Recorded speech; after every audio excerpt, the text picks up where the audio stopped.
Hello, welcome, नमस्कार। Bansal news देख रहे हैं आप। मैं हूं आपके साथ विजय कुमार पंड्या और बुलेटिन का आगाज करते एक बड़ी खबर से जो कि भोपाल से थी। भोपाल में पकड़े गए चारों आतंकियों को एटीएस ने रघुवीर प्रसाद पटेल की कोर्ट में पेश किया। कोर्ट ने 28 मार्च तक रिमांड पर सौंपा है। रिमांड के दौरान कई बड़े खुलासे की उम्मीद है। कार्रवाई के करीब 12 घंटे बाद एटीएस ने बताया कि यह बांग्लादेशी आतंकियों की स्लीपर सेल का काम है और उनके लिए काम कर रहे थे। उनके पास बड़ी मात्रा में आतंकी गतिविधियों से जुड़ा सामान मिला है। 3 आतंकी बांग्लादेश और एक बिहार का रहने वाला है जो कि भोपाल में रहकर ऊपर से किसी आदेश के मिलने का इंतजार कर रहे थे, यानी किसी बड़ी आतंकी घटना को अंजाम देने की फिराक में थे। हमने ये तय किया है कि इसके लिए हम एसआईटी भी बना रहे हैं, जो एसआईटी गंभीरता से इसकी गहराई में जाएगी और गहराई में जाकर इसके जेएमबी, ये 4 में से 3 ने तो स्वीकार कर लिया है कि वो बांग्लादेश के हैं।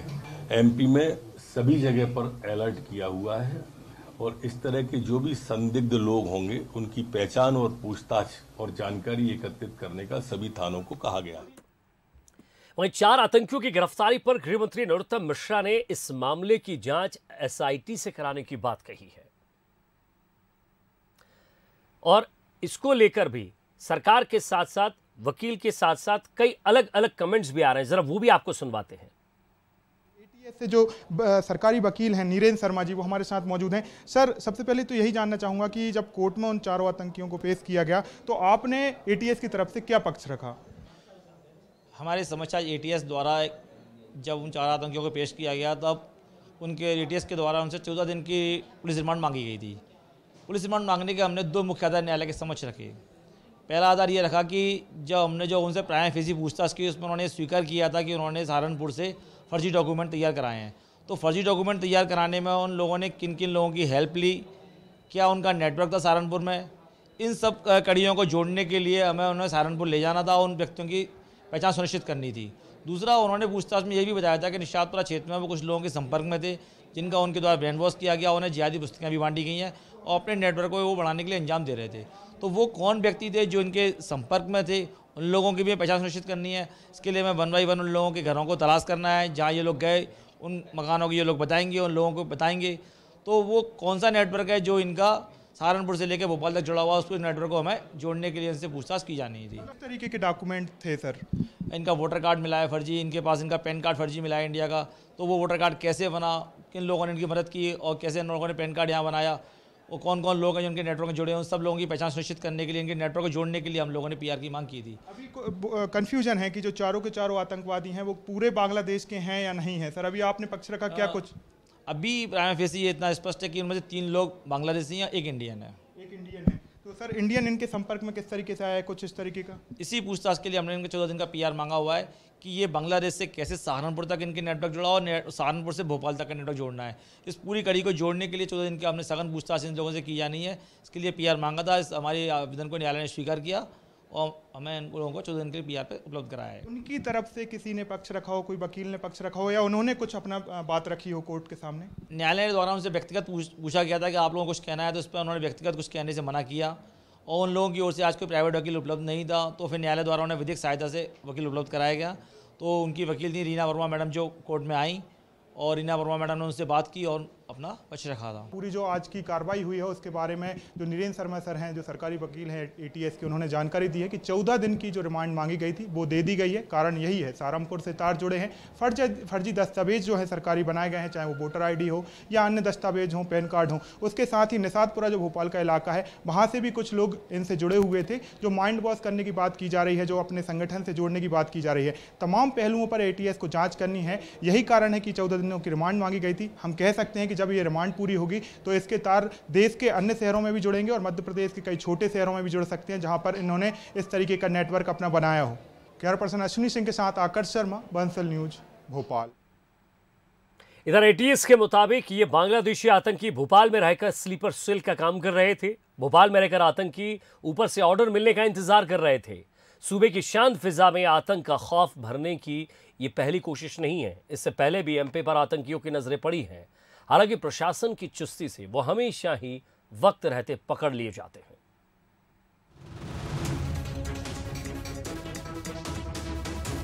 ये बात पहले भी सामने आ चुकी है कि आतंकी ऐसे इलाकों को अपना ठिकाना बनाते हैं जो आमतौर पर शांत होता है। इसके पहले भी इंदौर और उज्जैन से भी सिमी आतंकियों के तार जुड़े थे। इंदौर के करीब के जंगलों में सिमी आतंकी हथियार चलाने की ट्रेनिंग लेते थे। एमपी में सिमी का नेटवर्क 90 के दशक से ही पनपने लगा था। साल 2001 के बाद सूबे के कई शहरों में ये तेजी से बढ़ने लगा। 2008 में इंदौर के श्यामनगर से सिमी सरगना सफदर नागोरी को साथियों समेत गिरफ्तार किया गया, जिसके बाद ही जयपुर और गुजरात धमाकों की साजिश का खुलासा तो हुआ ही, साथ ही मालवा निवाड़ के जंगलों में कैंप लगाकर आतंकी ट्रेनिंग की जानकारी भी खुफिया एजेंसियों को मिली थी। एमपी पुलिस लगातार सिमी आतंकियों की कमर तोड़ रही थी। 31 अक्टूबर 2016 को भोपाल जेल से भागे सिमी के 8 आतंकी फरार होने के महज 8 घंटे बाद ही अचारखेड़ी के पास इनकाउंटर में ढेर कर दिए गए थे। फिलहाल तो सफदर नागोरी और सिमी के दूसरे आतंकी भोपाल सेंट्रल जेल में बंद है। इससे पहले साल 2017 तक वो गुजरात के साबरमती जेल में बंद थे। वहां उसने जेल से भागने का प्लान भी बनाया था, लेकिन एक पपीते के चलते उस पर पानी फिर गया। सफदर नागोरी का जन्म 1970 में उज्जैन में महितपुर नागोरी गांव में हुआ था। उसके पिता गयासुद्दीन नागोरी उज्जैन जिला की क्राइम ब्रांच में थे और 2005 में असिस्टेंट सब इंस्पेक्टर के पद से रिटायर हुए।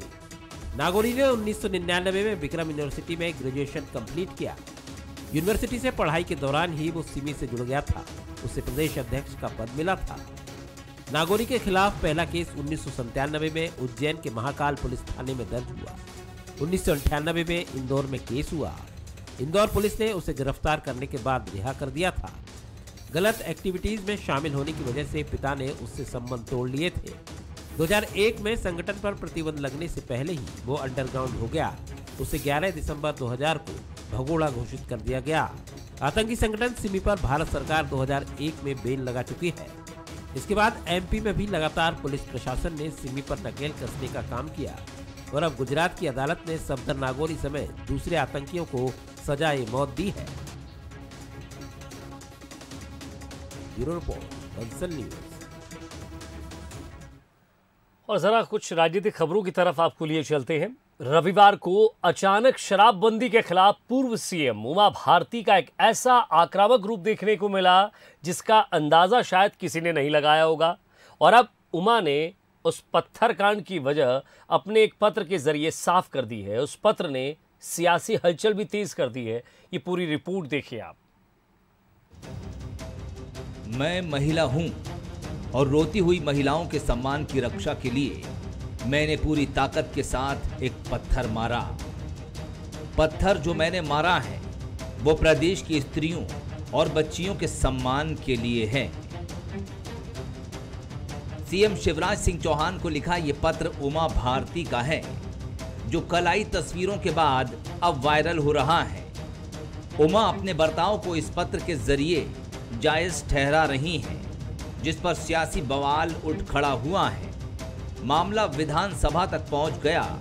प्रदेश में शराबबंदी के बहाने कांग्रेस बीजेपी सरकार पर हमलावर हो गई। सभी नेताओं ने एक सुर में सरकार को घेर लिया।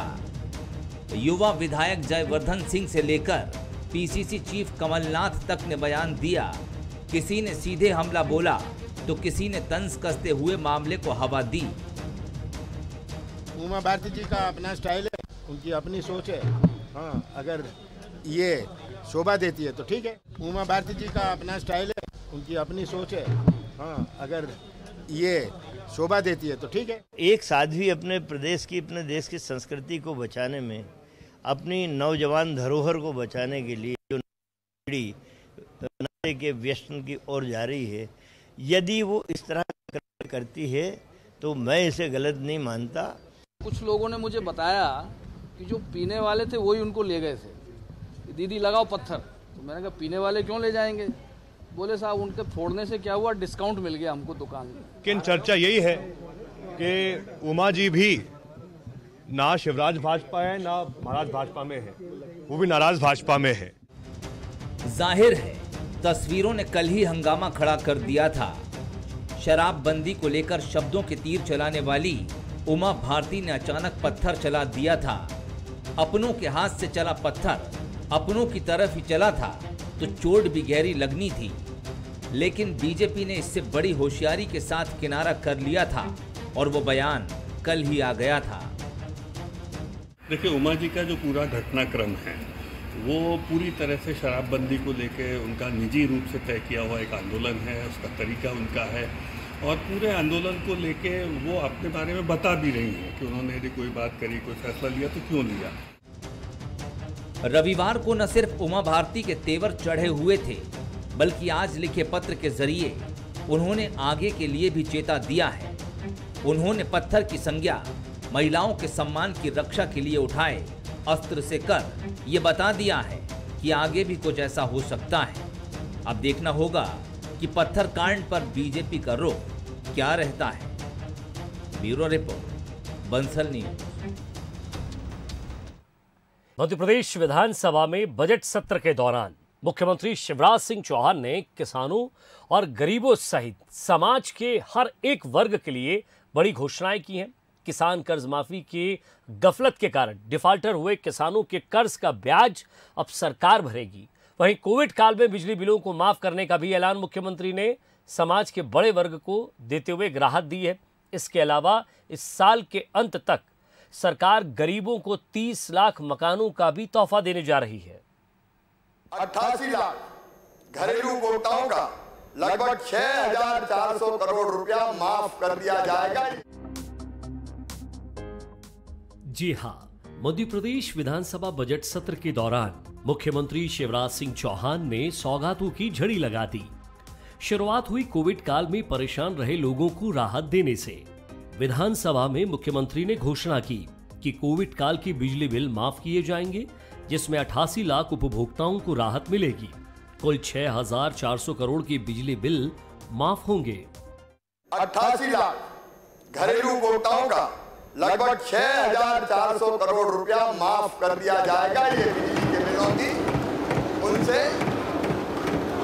अब वसूली नहीं होगी। यही नहीं, समाधान योजना के तहत लोग बिजली बिल जमा कर चुके हैं, उनका पैसा भी बेकार नहीं जाएगा और ये पैसा आगे के बिजली बिल में समायोजित किया जाएगा।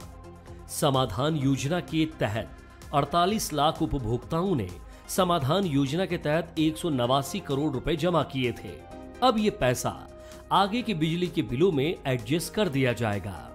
48 लाख उपभोक्ताओं ने समाधान योजना के अंतर्गत 189 करोड़ रुपया जमा किया था। अब वो ये महसूस ना करे कि हम तो ठगे गए, हमने जमा कर दिया, अब हमारा क्या होगा।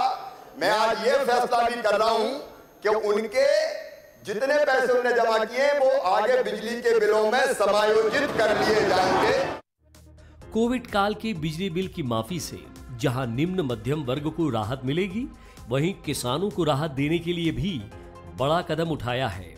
कांग्रेस सरकार की कर्ज माफी योजना की गलतियों की वजह से डिफॉल्टर हुए किसानों के कर्ज का ब्याज भी अब सरकार भरेगी।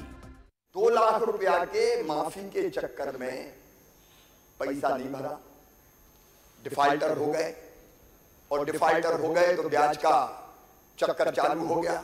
आज इस पवित्र सदन में ये फैसला कर रहा हूं आपके सामने कि जो डिफॉल्टर हो गए इस चक्कर में कि हमारा कर्जा माफ हो जाएगा, उनके ऊपर कर्ज के ब्याज का जो बोझ है वो बोझ भारतीय जनता पार्टी की सरकार उतारने का काम करेगी। निम्न मध्यम वर्ग और किसानों को राहत देने पर भी मुख्यमंत्री शिवराज सिंह चौहान यही नहीं रुके। उन्होंने विधायक निधि भी 2 करोड़ से बढ़ाकर 3 करोड़ किए जाने की घोषणा विधानसभा में की। जाहिर है, विधानसभा निधि से गांव और मोहल्लों में लोगों की बुनियादी सुविधाओं के बड़े काम कराए जा सकते हैं। लिहाजा विधायक निधि बढ़ने से समाज का बड़ा वर्ग इससे लाभान्वित होगा। इस बार हम एक फैसला और कर रहे हैं कि विधायक निधि बढ़ा के 2 से 3 करोड़ कर दी जाएगी और उसमें भी उसमें भी 50 लाख रुपया स्वेच्छादान की राशि कर दी जाएगी। सीएम शिवराज सिंह चौहान ने सदन में सबसे बड़ी सौगात बेघरों को दी है। उन्होंने कहा 23 लाख मकान बनाकर हमने कंप्लीट कर दिए हैं और बाकी पर तेजी से काम चल रहा है। उन्होंने इस साल के अंत तक 30 लाख मकान बनाकर कंप्लीट कर दिए जाएंगे, ये बात कही।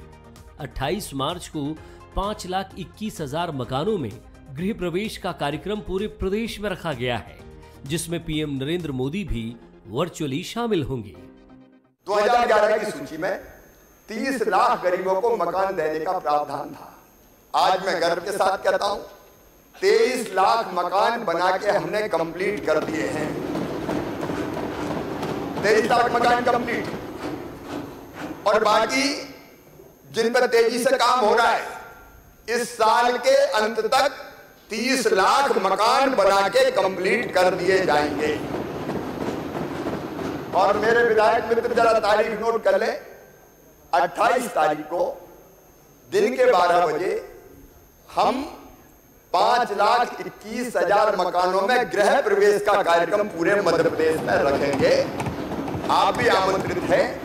हमारे प्रधानमंत्री श्रीमान नरेंद्र मोदी जी वर्चुअली हमसे जुड़ के अपनी बात कहेंगे। जाहिर है आज के इस माहौल में जब दुनिया पर जंग और महामारी की दोहरी मार पड़ रही है, सीएम शिवराज सिंह चौहान की इन सौगातों और राहतों ने किसान और गरीब के चेहरे पर मुस्कान तो ला ही दी है। Bureau report, Bansal news, Bhopal. तो आज विधानसभा में मुख्यमंत्री शिवराज सिंह चौहान ने एक साथ कई सौगातें दी हैं। इधर 13 साल की उम्र में शानदार रिसर्च और रिसर्च के दम पर पीएचडी की डिग्री हासिल करने वाले पीयूष जायसवाल अब दुनिया के सबसे कम उम्र के साइंटिस्ट बन गए हैं। चलिए आपको लिए चलते हैं गरियाबंद और मिलवाते हैं जूनियर साइंटिस्ट से।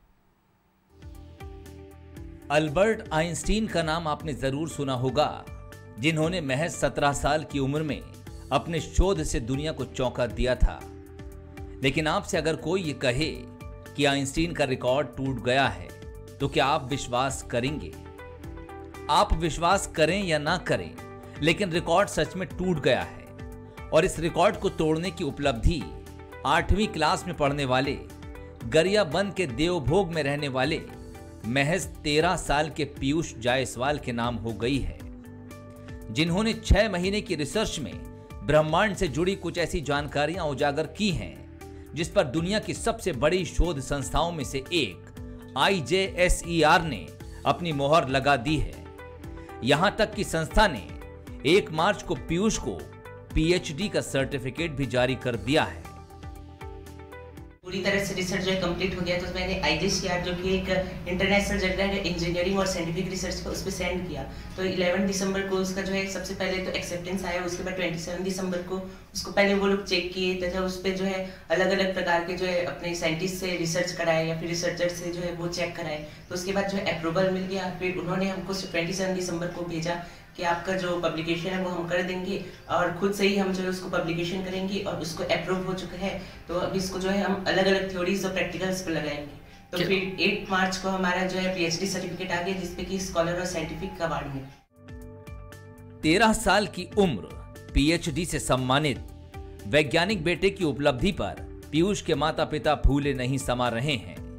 पीयूष के परिवार की इच्छा है कि पीयूष की लिखी पुस्तकों का विमोचन प्रधानमंत्री नरेंद्र मोदी या फिर छत्तीसगढ़ के मुख्यमंत्री भूपेश बघेल के हाथों हो। जैसे कि आप अभी जान रहे हैं कि इनका ब्रह्मांड में बहुत रुचि है, मतलब उसको करने में, उसको खोज करने में। जैसे हम लोग बचपन में इनको बताते थे कि हम लोग को हमारे दादी नानी बताते थे कि ये जो ब्रह्मांड है उसको एक जो सांप ने उठाया हुआ है, लेकिन उसने अब ये तय किया है कि मम्मी इसको सांप ने नहीं, इसको मतलब ग्रेविटी द्वारा ये उठा हुआ है, ऐसे करके इससे हमें पता चला। सीएम से कहना चाहते हैं कि हम लोग एक मध्यम वर्ग परिवार से हैं और सीएम से या फिर पीएम से अपील करते हैं, आशा करते हैं कि वे इस किताब का विमोचन करें। कभी पीयूष को बचपन में उनके दादा ने कहानी सुनाते हुए कहा था कि पृथ्वी शेषनाग के फन पर टिकी है। बस उसी कहानी की सच्चाई को 13 साल के पीयूष ने अपनी रिसर्च में साबित कर दुनिया के सामने पेश कर दिया, जिसे अब दुनिया सलाम कर रही है। हिमांशु सिंघानी, बंसल न्यूज, गरियाबंद। और इसी के साथ प्राइम टाइम में फिलहाल इतना ही। नमस्कार।